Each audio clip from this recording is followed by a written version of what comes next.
Lava flows sped up overnight, and it is now threatening to cross Government Beach Road. People in the Kapoho area, including Kapoho beach lots and vacation land, they are being told to evacuate because their exit routes could be cut off. And compounding the problem is that cell and landline connections have been severely limited because of down utility poles. Mentioned the fact that much of the communication infrastructure within this area unfortunately has gone down as a result of that fast moving flow that's coming from a still very intensely fountaining Fissure 8. And that's one of the reasons why at last night's informational meeting at Pahoa High School, we heard Hawaii County Civil Defense Agency officials and Hawaii County Mayor Harry Kim make the commitment that they would be going door to door throughout this area, making sure that residents are aware of what the current threat level is, and as you mentioned, advising them to take the time now to evacuate while they still have access.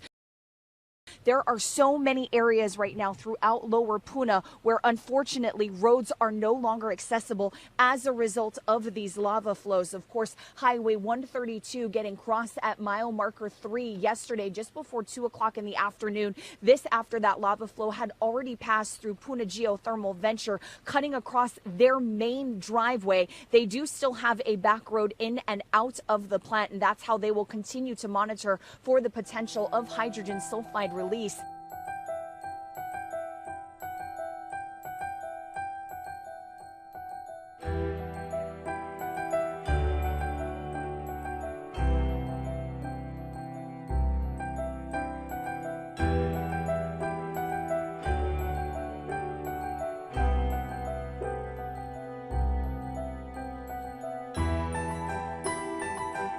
Good morning, everyone. The activity at Kilauea Volcano still remains high at the summit and lower East Rift Zone. In the lower East Rift Zone, Fissure 8 is still producing very high fountains and lava flows that are moving away from the vent towards the northeast. The flow yesterday crossed Highway 132, continued to travel along the highway, and then jumped over to the north just above Noni Farms Road. It is currently about 2.8 miles from the Four Corners Junction area, moving downslope.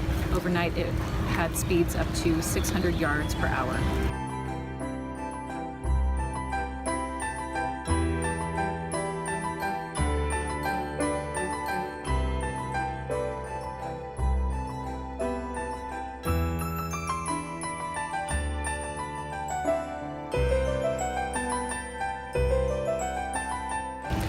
There's another flow from Fissure 18 that's moving rapidly down slope, and that one is headed towards the ocean. Perhaps we'll make another ocean entry, and right now it's 2/3 of a mile from Highway 137 above the Warm Ponds area. At the summit, overnight, 2 nights ago, there was a very large explosion from the summit that sent ash up to 15,000 feet above sea level. And that was also registered, that explosion was registered as an earthquake that people may have felt, but it was not an earthquake. It was actually an explosion from the summit that created a pressure wave. That's the update for today.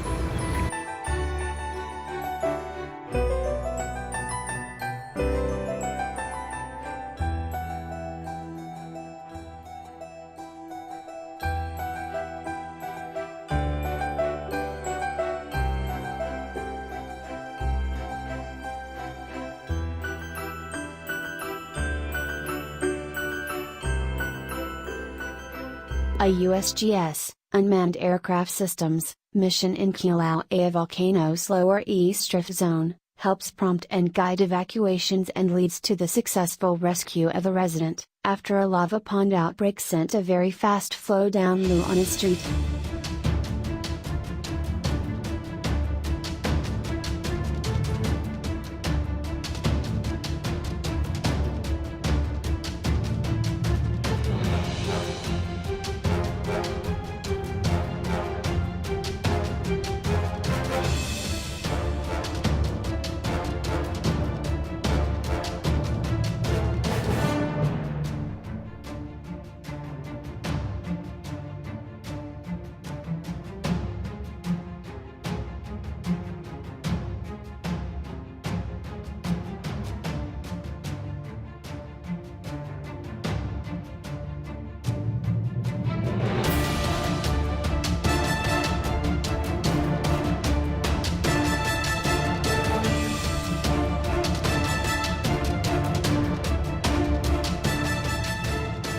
steam, ash continued to erupt intermittently from the vent within Halema-Umayu crater, at Kilauea summit.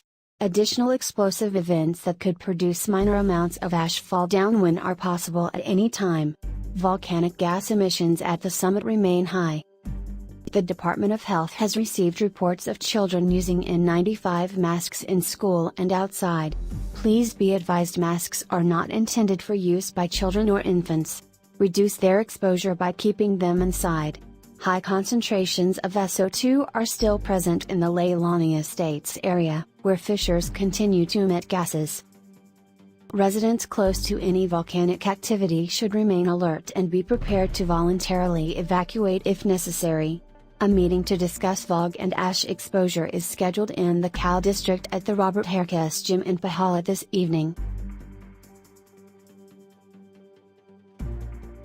As per this photo, pieces of lightweight black basaltic pumice lay in the grass of a Leilani Estates home. The red glow is from the brightness of the lava fountain at Fissure 8. The basaltic pumice floats off the top of the fountain, cools, and lands downwind.